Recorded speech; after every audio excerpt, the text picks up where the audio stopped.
Once again, not fully assembled today on the Dan Patrick Show. Fritzy's out and got a little roughed up over the weekend. And he will call in. He's got his mock headlines.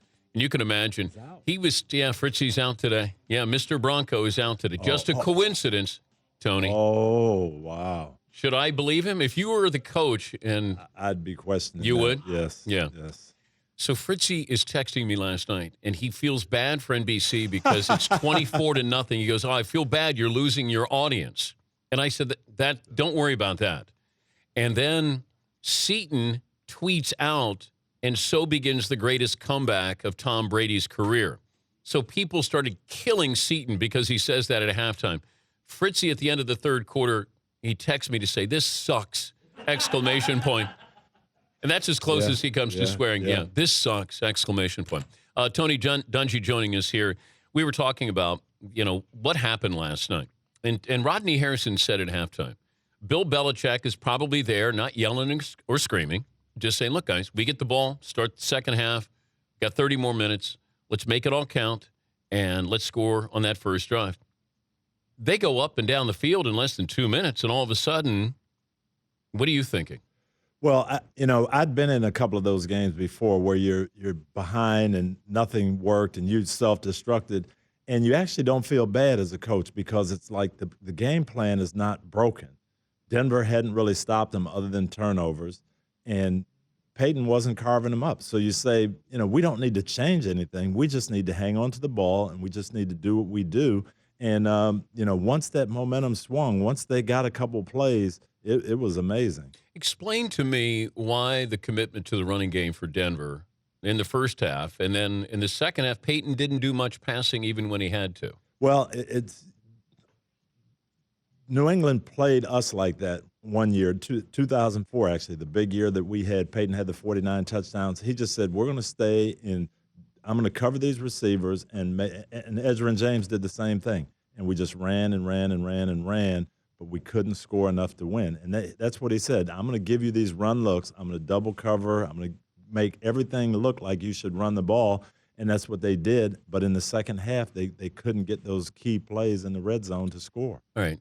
The weather is going to be an issue. It's going to be brought up again for Peyton Manning. Did weather play a role, or is it just a coincidence he does not play well in cold weather? No, it's not the weather per se. I mean, they got 24 points in the first half, and if they'd won the game, you'd have said, oh, well, the weather didn't make a difference. Now you lose, and so it's weather-related. But if I look at his numbers, the defense got him those points. Offensively, if you got anything, it was no Sean Moreno running. It was the way that they set it up.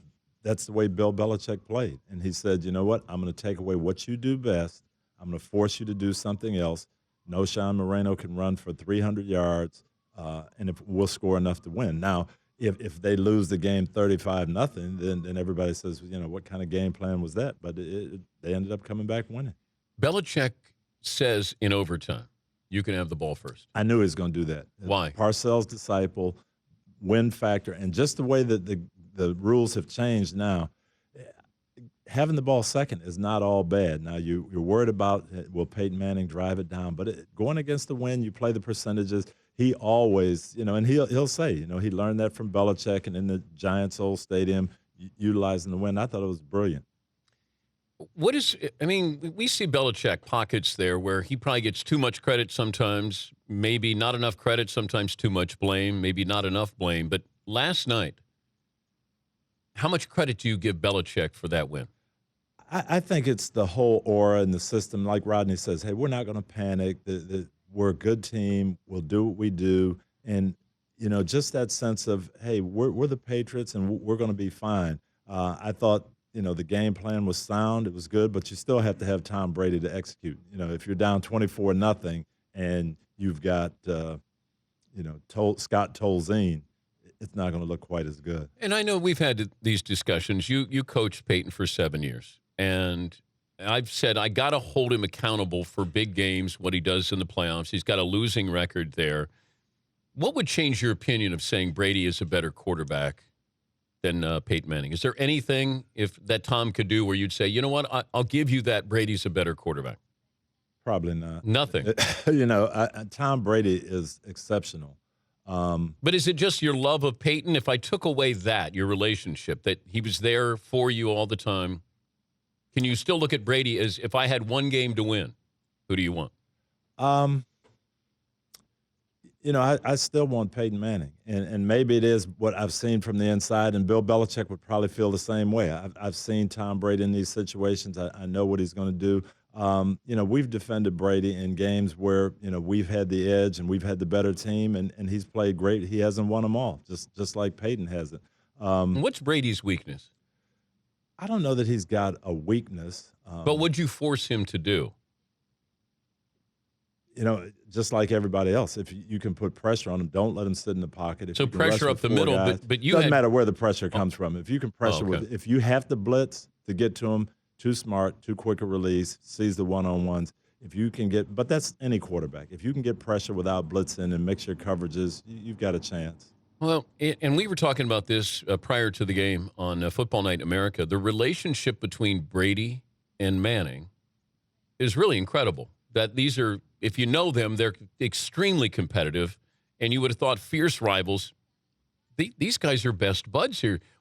How aware were you of these guys as a friendship level of communicating with each other? I think it really developed as you go on, and I'm looking at the picture of Wilt Chamberlain, and I think of Chamberlain and Russell and the stories they used to talk about. When you know you're the best and the other guy's the best, and you're going to have to go against them, it is a rivalry, but you guys are in a class by yourself, and that's where they are. They, getting the footballs right and NFL labor and all that. They're kind of at the forefront, and they know they're going to play each other, and they know they're going to be measured against each other. But Peyton to call Tom and say, I'm thinking about going to Denver. I'm going to maybe play for – I mean, that to me is amazing that he would ask Brady his thoughts on that. I think they've developed that kind of thing over the years. And as Scott Pioli said the other night, it probably really started when Tom got hurt. And I know Peyton, they both those quarterbacks are aware of that, just how dangerous that position is and how you have to be blessed to play as long as they both have without those serious injuries. See, if I'm Brady, I said to Manning, I'd go to Jacksonville if I were you, Peyton. I mean, I'd take your talents to Jacksonville. Denver? Are you kidding me? No way. I'd go to Jacksonville. All right, we'll come back with Tony Dungy. I want to bring up what I think the league should do to the Seattle Seahawks. 7 players now popped for performance enhancing or substance abuse by the NFL since 2010. We'll talk about that. What's gone wrong with the Redskins and RG3, and we'll look at some of these 5 and 6 teams who's got a chance to make the playoffs. So we'll continue with Tony Dungy, 1:30, Monday edition, first hour, Dan Patrick Show. If you were watching the live look-in, you got a treat. Tony Dungy brought one of his sons in, and he was doing his touchdown celebrations. He watches too much football, man. Now, he's in second grade? Second grade. We were playing last night, so we're in the halls of Saturday Night Live. Our studio is where Saturday Night Live is. They transformed that overnight into Football Night in America. If you went into the hall leading into Saturday Night Live studios, your son was out there playing the entire night for hours and hours and hours. So if you walked into the hallway, you were playing football with your son. I'm tired today. I am too. Man. You got to see the Oregon Ducks against Arizona. What happened? It was a beatdown, and Arizona just played good football, and there was no fluke at all. They were faster, played harder, just played better. When we're starting to profile Oregon football now, that it's fun, it's glitzy, the uniforms, offense, numbers, but when they need to step up to face somebody, a physical team, would there be a concern on your part? I know your son plays for the Ducks, but looking at them as this offense that puts up big numbers, but can they win that big game when they need to? And I don't know that it's a physical team that does it, but it's just, they're going to have a game or two where that offense doesn't score 40. You're just a little bit off. You don't get those big plays. You're a step away. And, those are the games you have to win. And they've had a couple in the last 4 years where they don't score 40 and they don't win. Well, DeAnthony Thomas has got to shut up and just play football. That would help. We're going to put up 40 on Stanford. Hey, we've been in the Rose Bowl before. Just win. Yeah. Just win. Those just things play have and just win. a way of coming back to haunt you. Okay. Before the break, I mentioned the Seattle Seahawks. Thurman just got popped. So now they've got 7 guys since 2010 who have been suspended for performance-enhancing drugs. I don't know if it's Adderall or not, but this is a habit here. This isn't a coincidence. I think the NFL needs to start penalize the team itself instead of you punish the player, but now I got to look at this as a team.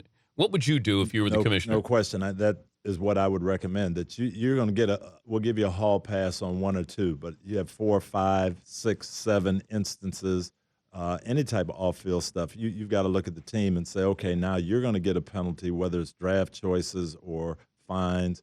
And now as a coach, general manager, owner, I'm going to make sure that doesn't happen. And I don't know if it's a masking agent or they're just using it to get, as speed to get hyped up for a game. But we're seeing more and more that these guys, and maybe some have ADD, HD. I know you've talked about it with your son, but I don't know what benefits you get from that. I don't either. And there are rules in place. If you have a legitimate prescription, here's what you do, A, B, C, D. Everybody knows it. You get the speech at the beginning of the year in training camp. If you're going to use it, this is how you have to do it. So there's no excuse for not following the rules.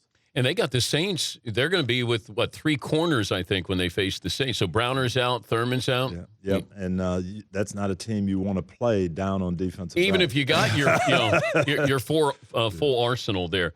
You've been on the Carolina Panthers bandwagon. Didn't look great against Miami, but they still won the game. Where do you look at them with the NFC right now? Best team in the NFC is? New Orleans Saints right now. Better than Seattle because of this. Without Thurman and without Browner, I think New Orleans wins that game. Okay, where's Carolina in the list? Carolina's right there. I'm putting them at number 3. I like the team, the way they're set up. I also am starting to like Arizona. Both of these teams now with defense, and they can put pressure on the passer. And if you can do that in this day and age, you've got a chance. Cam Newton, a little bit up and down, but seems to make the big plays when they need him, playing with confidence. Carson Palmer is finding Larry Fitzgerald. Finally, Larry has somebody who can get him the ball. And, I haven't watched them much, but they impressed me yesterday. Well, that defense is good. Yes, and we knew that. And are they going to have enough offense? Can they score when they need to? And it's starting to look like yes. The Cowboys yesterday, I'm sure everybody collectively thought, okay, Tony Romo got the ball in his hands. What's he going to do? He performed like you would want a franchise quarterback to perform. What was different yesterday? Well, he said it afterwards. Just do the things that you have to do on that drive. They picked up a blitz. Miles Austin made a big catch. He got the ball to Dez Bryant. Another big third down. He just saw the mismatch on Antrell Roll with Beasley. Just taking what was available, knowing they only needed a field goal, went down and got it set up. But Dallas they're a talented team. They still have to make up for some deficiencies on defense. They still don't have the defensive personnel to play the style Monte Kiffin wants to play. But now they're in shape. You've got not the lead, you've got the tiebreakers, and now you just have to win the games you should win. Tony Dungy joining us, New York City Man Cave, Dan Patrick Show. You got Ravens-Steelers Thanksgiving night on NBC. Now all of a sudden we're looking at one of these teams is the first to 6 victories out of that 5 and 6 group. If you were going to handicap Steelers-Ravens rest of the season, who's got a better chance making the playoffs? Steelers are playing better right now because they're running the ball. Le'Veon Bell has given them a lift, and they're able to run it a little bit. That's helped Ben Roethlisberger. Ray Rice had one big game, and they haven't been able to get him going. And I just don't think you can go down the stretch and win, especially in December, being one-dimensional. You're going to have to get that running game going. So big game, but I like the way Pittsburgh's playing as opposed to Baltimore right now. What's going on in D.C. with RG3, who I guess one teammate nicknamed him RG Me. Now there was the report of didn't want his bad plays in the film session, if they would edit those out. I'm trying to separate fact from fiction here, but still, that something's missing there with this this group, this coach, this quarterback. And a lot of it is not winning. Last year probably all the same things are going on. You're winning games, you get on that hot streak, and everything's fine. So winning is a good ointment. But they're a different team this year. Their defense is not as good. Robert Griffin is not as good because some of the things that he did that were special, he's not special anymore in that mobility and getting away. He's back down to a normal person. So they're going to have to make some adjustments. But a lot of this, Dan, is just losing brings that out. Somebody's going to take the fall there, Coach. It always happens when you lose. So, but Mike Shanahan can only live off those those Denver Super Bowls for so long, and then after a while, that owner. Well, and you look at the owner's past, and it's especially when you pay that much, all that ransom they paid for Robert Griffin, you almost have to make that work. So if something looks like it's not working, you're not going to jettison Robert Griffin. No, I'm trying to figure out what's the problem, what's the solution, and what that owner does. I'm not sure. I really felt and still do feel Mike Shanahan has the perfect offense for this guy. What they do and how they've incorporated his college stuff with the things he did with Elway and a mobile quarterback, it's the right system. I think they got to try to make this work some way. Before I let you go, we were watching the Football Night in America crew, Bob Costas and Chris Collinsworth, Al Michaels last night. They were talking about just how cold it was in New England. Coldest game you ever either played in or coached in was where? I coached in a game in Green Bay that was awfully cold. We lost it last game of the year. I played in the 78 championship game, Pittsburgh against Houston. Cold rain. Was that the Mike Renfro game? No, the year before. Oh, okay. It rained. Renfro scored that touchdown. You know that. We don't have enough time for that segment. The replay. There was no replay there for that. But it was cold, rainy, and as soon as you hit that AstroTurf and just slid and got all that water on you, then you were freezing. We went in at halftime, changed everything, opening kickoff, same thing. You're back, and it was wet and cold. Rocky Blyer actually asked to go in. We're ahead 33-5, and he's like, "Can I go in? I'm cold." Wait, so he wanted to go in the locker room? In the locker room, so you know how cold it was. So this is a guy who lost half his foot in Vietnam, right? And that's what I'm thinking. If he wants to go in, I need to go in. This guy's been through some stuff. Well, you see guys who go sleeveless when it's really cold. Yeah. We did. We had that. Mike Webster led the offensive lineman out there with I had as much stuff on as you could have on. And you're from Detroit. Yes. Yeah, no, and I was used to it. Played at Minnesota, the whole thing. I was freezing. Good to visit with you. Safe travels, and I'll see you next weekend. Sounds good. Thursday. No, I'll see you Thanksgiving. Thursday. Thanksgiving. That's why some people, I went to dinner with some people, and they were talking about, man, it's a good Thursday night game. I said, who's the NFL Network guy? They go, no, you guys got the Ravens Steelers. Oh, that's right. I'm in Baltimore for Thanksgiving. We will be there. All right, buddy. I'll see you in a couple of days. Tony Dungy from Football Night in America. The Dan Patrick Show, weekday mornings on Audience.